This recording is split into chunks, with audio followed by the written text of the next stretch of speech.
सागर जैसी भलहरत छाई तू दादा बटा वो जी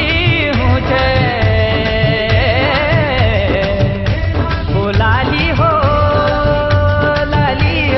जिया पधानी लाली भोजी बाटा साई ओ लाली हो जिया पधानी लाली भोजी बाटा साई ओ लाली हो जिया पधानी लाली तिल दारू बोला ओ लाली हो जिया पधानी लाली तिल दारू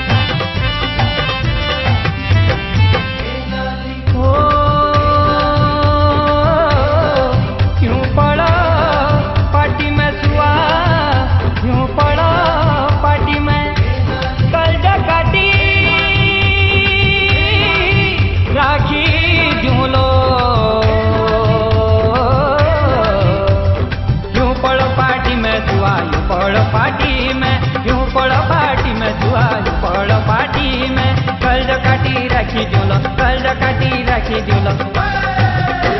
ओ लाली हो जिया पधानी लाली चारुण्या बाटी में ओ लाली हो जिया पधानी लाली चारुण्या बाटी में ओ लाली हो जिया पधानी लाली तिल दारू बोला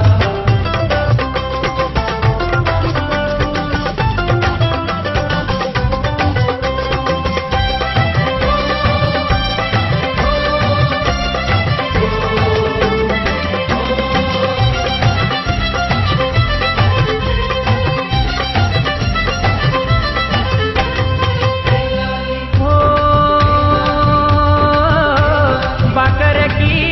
खूटी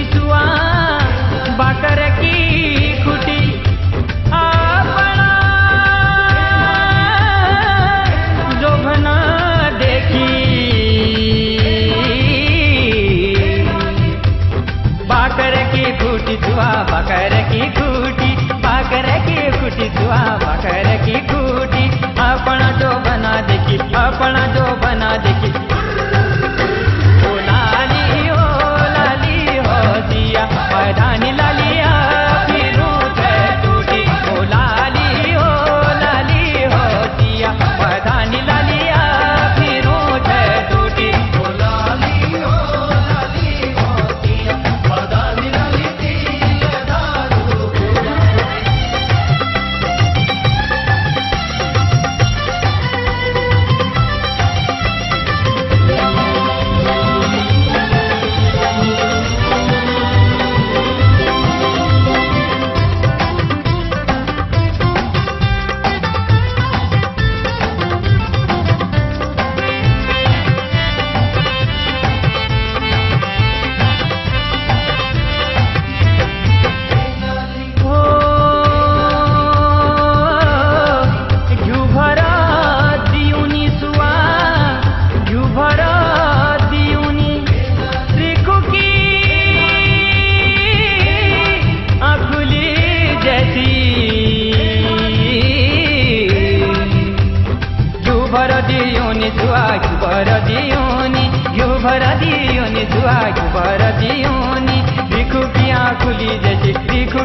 खुली जैसे